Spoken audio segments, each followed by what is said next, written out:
students, this is Pratik, your economics and business studies teacher. Today we'll be starting with chapter number 4, business services. पिछली videos के अंदर हम लोगों ने study किया कि what does this word business means. When we produce or procure goods and services and we exchange them on the regular basis for earning money, that is profit, right? अब यहाँ पर वर्ड आता है goods और services. ये एक ही है या अलग अलग है? ब्रॉडर टर्म में एट टाइम हम एक ही मान लेते हैं कि गुड्स को ही हम सर्विसेज बोल देते हैं या सर्विसेज को ही हम गुड्स के अंदर इंक्लूड कर लेते हैं. लेकिन अगर हम इसे मैन्युअली स्टडी करें तो सर्विसेज की कुछ ऐसी कैरेक्टरिस्टिक्स हैं जो उसे गुड्स से डिफरेंशिएट करती हैं. पहली characteristic, it is intangible. Services कैसी होती है? वो इंटेंजिबल होती है. इंटेंजिबल हम लोगों को पता है ना, which cannot be seen, which cannot be touched, it can only be felt. That is service. For example, if I am teaching you this podium, this laptop, and this mobile, each and everything is what? It is tangible. But what the service I am providing, educating you people, that is intangible. जो मैं पढ़ा रहा हूं, जो bank अपनी services provide कर रहे हैं, इंश्योरेंस फैसिलिटीज, कम्युनिकेशन की फैसिलिटीज, ये सारे के सारे क्या है? ये सारे के सारे सर्विस इंडस्ट्री का पार्ट है, सर्विस सेक्टर का पार्ट है सारे के सारे. तो पहला डिफरेंस हुआ कि गुड्स जो से हैं वो टेंजिबल होते हैं और जो हमारी सर्विसेज हैं वो intangible. The second one is inventory. Inventory का मतलब होता है स्टॉक, किसी चीज को स्टोर कर पाना. हम बोलते हैं गुड्स कैन बी इन्वेंटरीड. हम साथ के साथ कैरेक्टरिस्टिक भी समझ रहे हैं सर्विसेज की और साथ के साथ हम दोनों में डिफरेंस भी क्रिएट कर पा रहे हैं. Goods can be inventoried. मैंने कोई चीज प्रोड्यूस करी, मुझे अभी कंज्यूम नहीं करनी है, मैंने उसे स्टॉक करके रख लिया. Services can not be inventoried. जो सर्विसेज हैं उन्हें हम इन्वेंटरी, उन्हें हम स्टॉक नहीं कर सकते. Example, let's say entertainment industry, it is also the part of service. Basically क्या है?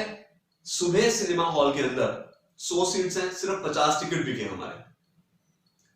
अब शाम के टाइम अगर 150 की डिमांड आ जाती है तो क्या जो सुबह की सीट्स थी उन्हें हम स्टॉक करके शाम को यूज कर सकते हैं?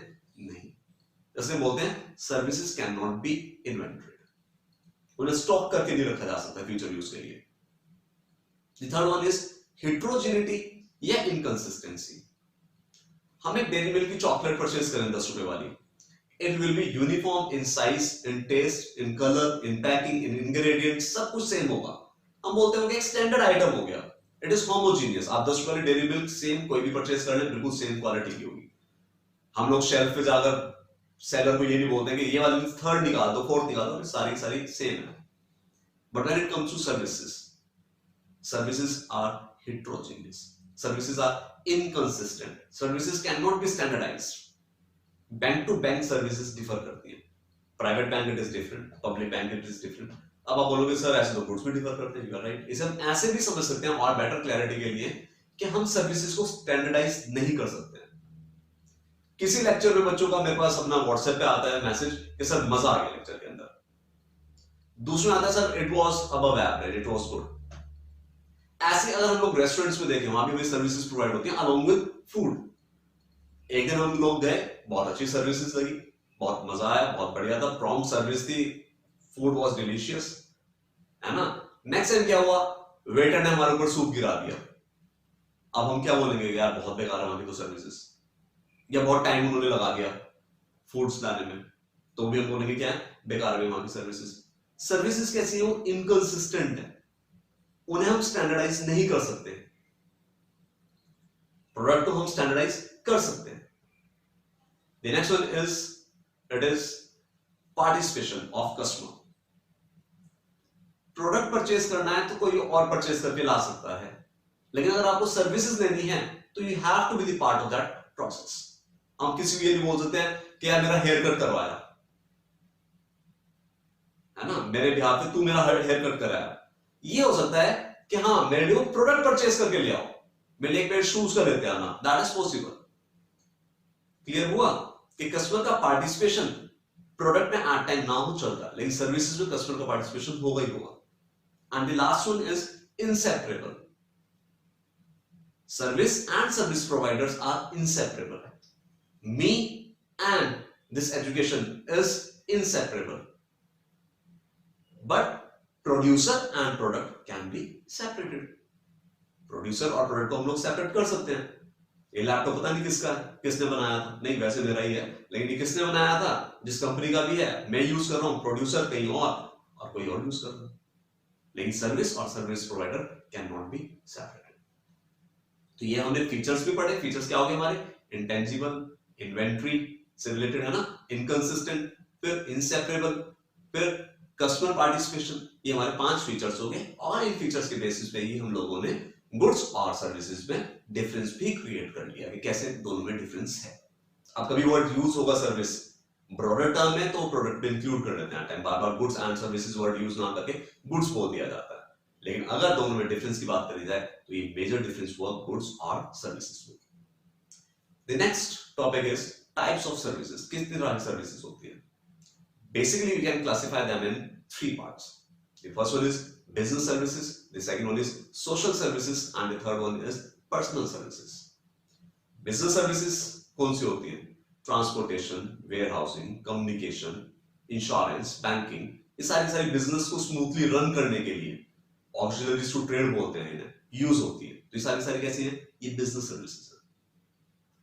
The second one is which one? Social services, health care, education, जो सोसाइटी के अपलिफ्टमेंट में हेल्प आउट करती है। ये सारी कैसे आ जाएंगे? हमारी सोशल सर्विसेज के अंदर आ जाएंगे। And the third one is personal services, saloons, restaurants, है ना, और हमारा travel and tourism, this all are part of personal services. आज हम लोग स्टार्ट करेंगे इसके अंदर बैंकिंग के साथ।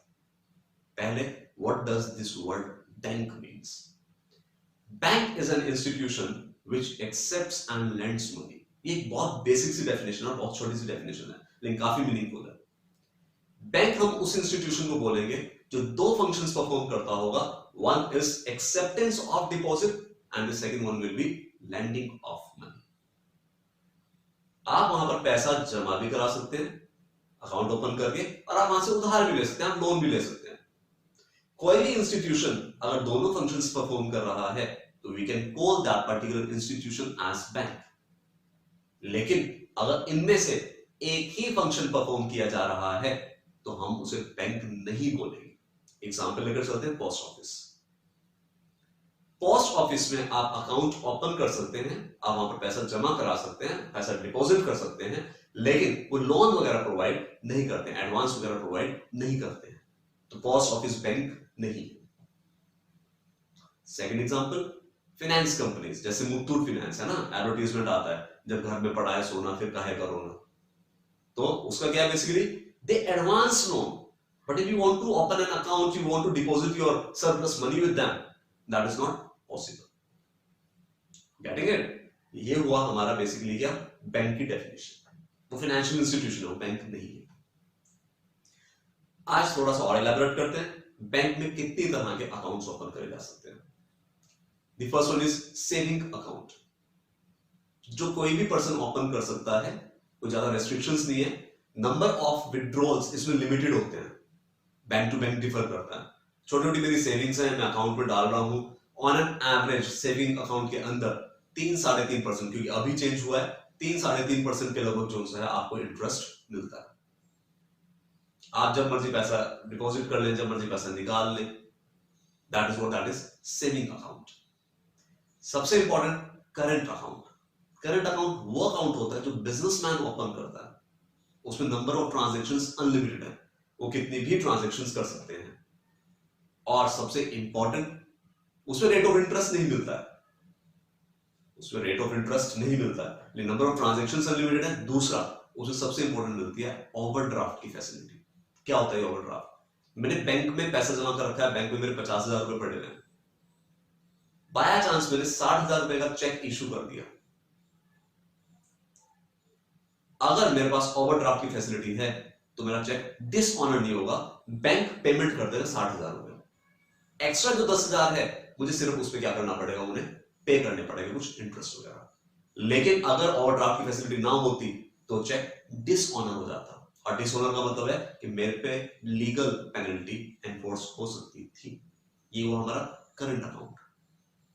The third one is recurring deposit account.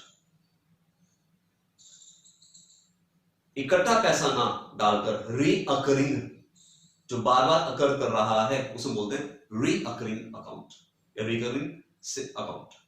Recurring account के अंदर बेसिकली क्या होगा कि मुझे साल के एंड में 50,000 रुपए चाहिए, इकट्ठे मेरे पास पैसा डिपॉजिट करने के लिए है नहीं, मैंने आरडी, रिकरिंग डिपॉजिट है ना, मैंने आरडी ओपन करवा दी 4,000 रुपए की, हर महीने में 4,000 रुपए डिपॉजिट कर रहा हूं, साल के एंड में कितना हो गया 48,000, अब प्लस नेट से उस पर इंटरेस्ट लगकर मेरे पास 50,000 आ गया, यानी कि एक लमसम अमाउंट मुझे मिल पा रहा है और मैं पैसा पे कैसे कर रहा था, थोड़ा थोड़ा करके पैसा मैं उसके अंदर डिपॉजिट कर रहा था।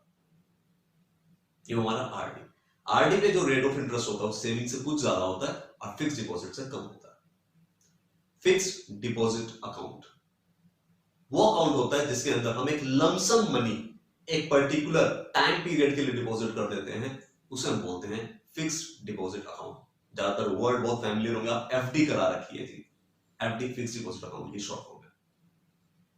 रेट ऑफ इंटरेस्ट हाईएस्ट होता है फिक्स्ड डिपॉजिट अकाउंट पे। थ्योरेटिकल एस्पेक्ट से अगर हम बात करें तो इस पैसे को अगर हमने लेट से 3 साल के लिए बैंक में रखा है तो 3 साल से पहले हम इस पैसे को नहीं निकाल सकते, और आप यही मानकर चले, जबकि प्रैक्टिकली अगर देखा जाए तो ऐसा नहीं है, हम लोग पहले भी विड्रॉ कर सकते हैं, लेकिन रेट ऑफ इंटरेस्ट सबसे ज्यादा एफडी पे होता है। And the last one is multiple option deposit account, जहां मैं अपने अकाउंट के अंदर एक से ज्यादा तरह का फीचर चाहता हूं, उसे हम बोलते हैं multiple option deposit account. For example मुझे कुछ रेट ऑफ इंटरेस्ट भी चाहिए और नंबर ऑफ ट्रांजैक्शंस भी ज्यादा करनी है, तो कुछ ऐसा अकाउंट मैंने खुलवा लिया बैंक वालों से कि जहां पर मुझे सेविंग का भी फीचर मिल रहा है, साथ में करंट अकाउंट का भी फीचर मिल रहा है। या मैं चाहता हूं, जो सा कि हमारे बैंक्स ऑफर करते हैं ये फैसिलिटी, मैं चाहता हूं कि 25,000 से ज्यादा जब भी मेरे अकाउंट में होगा उसकी एफडी बन जाए ऑटोमेटिकली। 1 लाख रुपया मैंने अकाउंट में डाला, 25,000 मेरा सेविंग अकाउंट में पड़ा रहेगा, 75,000 की मेरी एफडी बन जाएगी।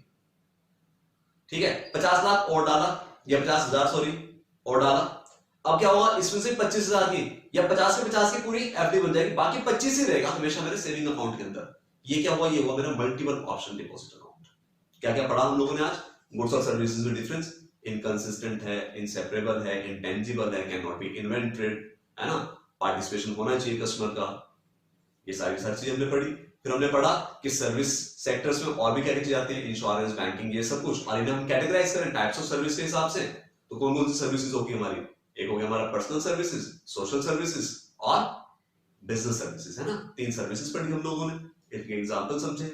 फिर बैंक की डेफिनेशन, एक इंस्टीट्यूशन जो लैंड और एक्सेप्ट करता है मनी, उसे हम बैंक बोलते हैं। फिर टाइप्स ऑफ अकाउंट हम लोगों ने पढ़े, saving account, current account, FD, RD और मल्टीपल ऑप्शन डिपॉजिट अकाउंट।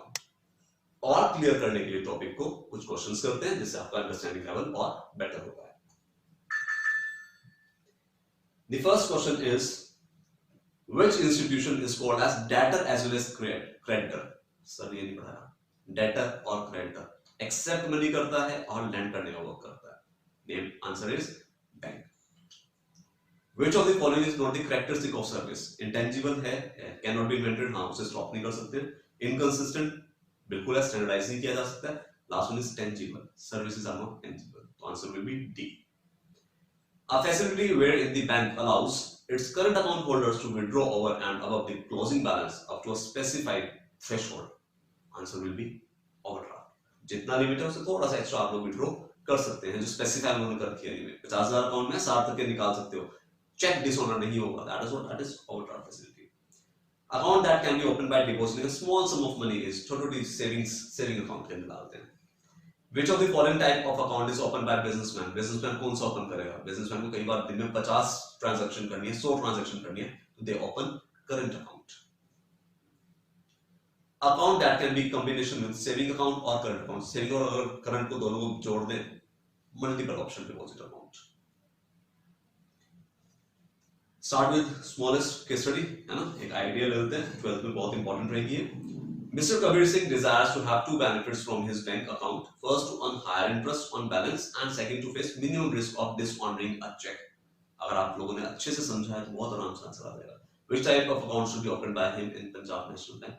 2 चीज चाहता है वो कि सेविंग अकाउंट से थोड़ा सा इंटरेस्ट भी मिल जाए और चेक डिसऑनर ना हो, तो he should go for multiple option deposit account where he can ask the bank to have the features of both, that is saving as well as current account. आज के लिए इतना ही रखते हैं। Stay tuned for the next video and don't forget to give your suggestions and comments in the comment section. Thank you.